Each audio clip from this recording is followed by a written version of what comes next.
प्रिय छात्रों नमस्कार। आप सभी को आपके अपने YouTube चैनल संस्कार कोचिंग सेंटर में स्वागत है। मैं हूं सत्येंद्र सर और आज मैं क्लास 12th के अंतर्गत इतिहास का परिचय, इतिहास के अर्थ और इतिहास के जनक के बारे में बताएंगे, क्योंकि इतिहास की कुछ बेसिक नॉलेजों को जानना जरूरी हो जाता है।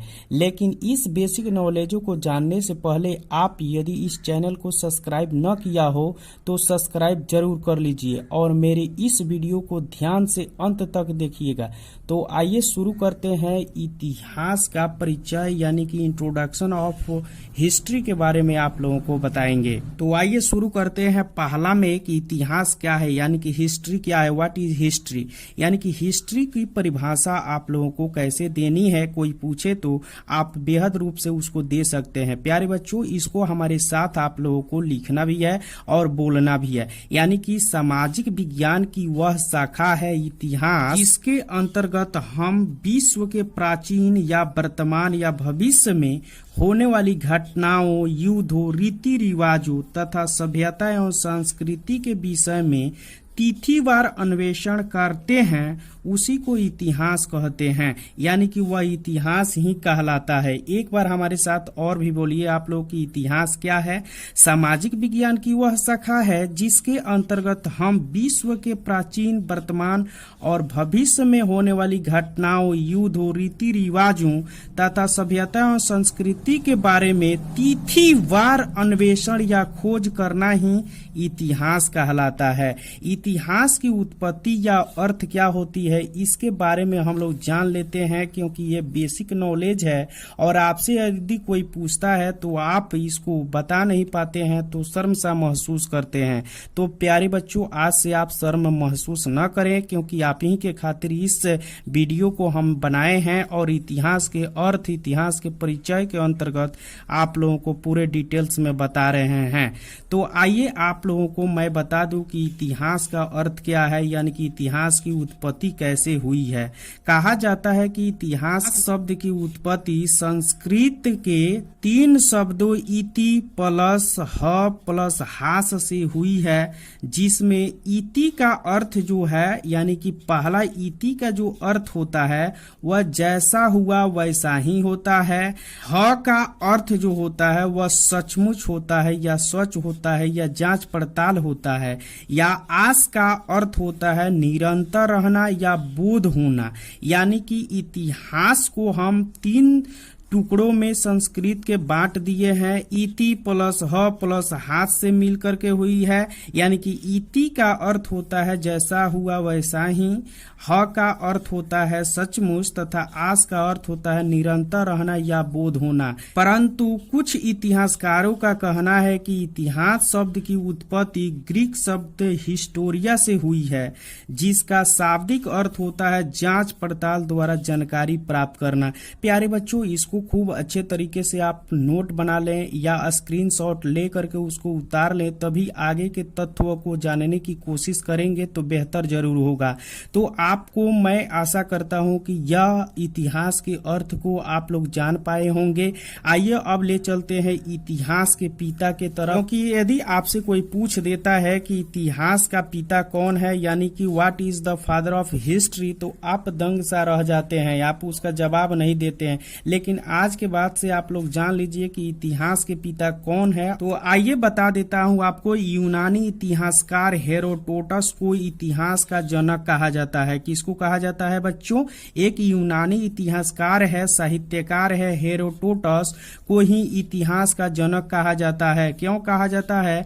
क्योंकि हेरोडोटस वैसे प्रथम इतिहासकार हैं जिन्होंने हिस्ट्री शब्द का पहली बार अपनी पुस्तक हिस्टोरिका में जिक्र किया है। यानी कि ऐसे शब्द हिस्ट्री जो है उसको सबसे पहले जो है हेरोडोटस ने दिया है, इसीलिए हेरोडोटस को ही इतिहास का पिता कहा जाता है, यानी कि द फादर ऑफ हिस्ट्री के नाम से जाना जाता है। लेकिन आप लोगों से यदि कोई प्रश्न पूछ दे कि भारतीय इतिहास का जनक किसको कहा जाता है, तो आप उसका जवाब मेगस्थनीज देंगे, क्योंकि भारतीय इतिहास का जनक किनको कहा जाता है? मेगस्थनीज को कहा जाता है। इसको मैं डिटेल्स में थोड़ा बताने की कोशिश करता हूं। तो ध्यान से आप लोग सुनिएगा। मेगस्थनीज यूनान के शासक सेल्यूकस निकेटर का राजदूत था, जो भारतीय शासक चंद्रगुप्त मौर्य के दरबार में 305 ईसा पूर्व में आया था। उसने चंद्रगुप्त मौर्य के दरबार में लगभग 5 वर्षों तक रहा और भारत में जो भी कुछ देखा उसका वर्णन अपनी पुस्तक इंडिका में किया। यह पुस्तक उस समय के भारतीय इतिहास के प्रमुख स्रोत मानी जाती है, इसलिए मेगस्थनीज को भारतीय इतिहास का पिता कहा जाता है। प्यारे बच्चों, आप लोग जान चुके होंगे कि भारतीय इतिहास का पिता किसको कहा जाता है, तो मेगस्थनीज को कहा जाता है। क्यों? क्योंकि इन्होंने जो अपनी इंडिका पुस्तक की रचना किए हैं उसमें पूरे जो है भारत की सभ्यता और संस्कृति और समाज को जो 7 वर्गों में विभक्त किया है उसका पूर्ण रूप से जिक्र किया हुआ है। इसीलिए मेगस्थनीज को भारतीय इतिहास का पिता कहा जाता है, यानी कि the father of Indian history के नाम से जाना जाता है। आपसे यहाँ से कई तरीके का प्रश्न आपसे पूछ सकता है कि मेगस्थनीज कहाँ का राजदूत था, मेगस्थनीज किसका राजदूत बनकर चंद्रगुप्त मौर्य के दरबार में आया था, इंडिका नामक पुस्तक किसने लिखी, मेगस्थनीज कितने वर्षों तक चंद्रगुप्त मौर्य के दरबार में रहा, जैसे कई प्रकार के प्रश्न आपके मस्तिष्क और दिलो दिमाग तक छोड़ जाता है। इन सभी प्रश्नों के अलावा मैं पूरे डिटेल्स में आपको चंद्रगुप्त मौर्य के जो पाठ पढ़ाऊंगा, यानी कि उनके जीवनी को बताऊंगा, यानी कि मौर्य वंशीय राजाओं के बारे में डिटेल्स में बताऊंगा, तो उसमें आप लोगों को पूर्ण हो जाएगा। तब तक आइए मैं इतिहास को सरल और आसान बनाने वाले कुछ महत्वपूर्ण शब्दों के बारे में जानते हैं। इन शब्दों के माध्यम से कोई भी घटनाओं को आसानी से आप बता सकते हैं, तो ध्यान से इन शब्दों और घटनाओं को आप लोग सुनिएगा। तो प्यारे बच्चों, आप लोगों को यहाँ पर 4 शब्द दिए गए हैं, इसी से इतिहास की कहानियां पूर्ण हो पाएंगी या समाप्त हो जाएगी। आइए हम देखते हैं कि वह 4 शब्द कौन कौन से हैं। कब, कहाँ, क्यों और कैसे। इन 4 जो है शब्द बहुत ही इम्पोर्टेंट है इतिहास की दृष्टि से, तो इसको जान लेना बेहद जरूरी होता है। आप पहले इसके बारे में डिटेल्स में जाने, उसके बाद में आप लोगों को इतिहास बिल्कुल इजी नजर होने लगेगा। तो इसके बारे में मैं कहना चाहता हूं कि हजारों साल पहले हमारे देश में क्या हुआ था, इसकी जानकारी हम इतिहास से प्राप्त करते हैं। इसी इतिहास के माध्यम से हमें अतीत या प्राचीन के बारे में जानकारी मिलती है, जैसे हमारे पूर्वज कौन थे, वह कहाँ रहते थे, क्या खाते थे और कैसे कपड़े पहनते थे। हम इन सभी प्रश्नों के बारे में विस्तृत रूप से जानकारी प्राप्त करने के लिए कब, कहाँ और कैसे और क्यों के बारे में हम लोग जानकारी प्राप्त करेंगे। इसी के द्वारा हम इतिहास की खोज भी करने में जुट जाते हैं। अतः प्रमाण मिलने पर हमें इतिहास की जानकारी धीरे धीरे मिलनी शुरू हो जाती है। तो यहाँ पर कुछ हम युद्धों के बारे में वर्णन करते हैं। आपको जब बिहार बोर्ड में जैसे ही परीक्षा हॉल में जाना है तो उन तथ्यों को इसके हिसाब से सोचेंगे, यानी कि यह एक प्रकार का सूत्र है, आपको लिखने का एक थ्योरी मैं बता रहा हूं। इसको आप अगर जान जाते हैं तो आप बेहतरीन रूप से वहां पर अच्छे मार्क्स प्राप्त कर सकते हैं या लिख पाएंगे।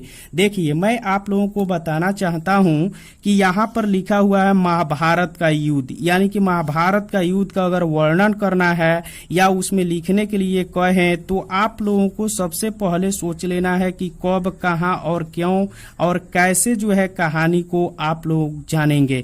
तो ऐसे में आप लोगों को सोचना है कि महाभारत का युद्ध कब हुआ था, कहाँ हुआ था, क्यों हुआ था और कैसे हुआ था। ये घटनाओं को उजागर करने वाले तथ्य हैं, इसको जानना बिल्कुल आपको जरूरी है।